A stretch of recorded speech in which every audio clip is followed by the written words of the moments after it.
Assalamu alaikum. Barkanmu da dare. Ya gida. Da an mun waya an ce an ganin ba ta wai ina fai ko a fai ko ina mining. Ni ban san mining din kawai na san minin din shi amma ban san me ma'ana fai din ba. To ni ba na fai. Su kuma masu yin fai ina musu fatan alheri. Waye ya ce ne abu. Ni yanzu abu biyun nan ina jira in gansu ne da wurwuri in Allah ya amince sun wuce amma daina magana su. Wannan zaben da ake ciki hayaniyar siyasa na ina so in ga yau an gama zaɓe an rantsar da shugabanni.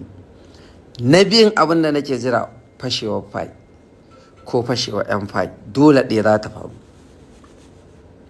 Ko fai ya fashe ko yan fai su fashe. Ka zo kallon ka ce wai ka ganin ba ta ni nan da gani ko yadda application ɗin fai yake wallahi ni ban taɓa gani in gaya yake shiga ban sani ba.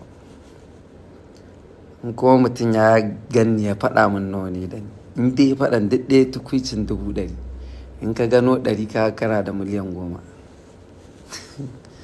Fara da wayar fai da Allah da hira ce da asa. Mu ba wai kushe fai ɗin nan ne ba hira fa ne muku na ba ku labari. Kawai kuma ba ca akai a'a mu abin da muke magani mutanenmu sun daɗe fa suna ta abin nan wannan harkar coins har yanzu still a dake suke wuta suke karɓa. To abin yana jawo mutane zaman banza ne kawai mutum ya zauna shi bai je ya sana'a ba bai ba ciwon ido ta kama shi kullum idansa yana kan waya na duba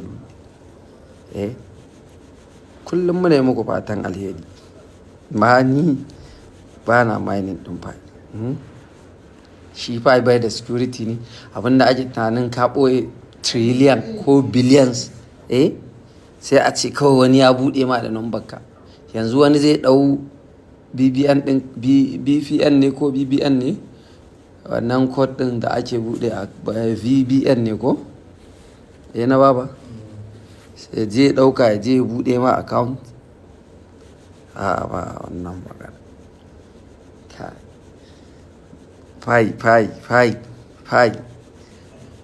Allah ya raba mu da fashewa yan fai Allah ya sa fai din ne ya fashe ni ina so ya fashe in ya fashe dai kowa ya sani in zai sai kaya na ya zo min da uwar kuɗi ni ba na son wani fai in fai ya zama miliyan 300 nan to a zo min da kuɗi in za a sai kaya na ka canjar da fai ɗin ka kawo kuɗi ba na son wani gaibu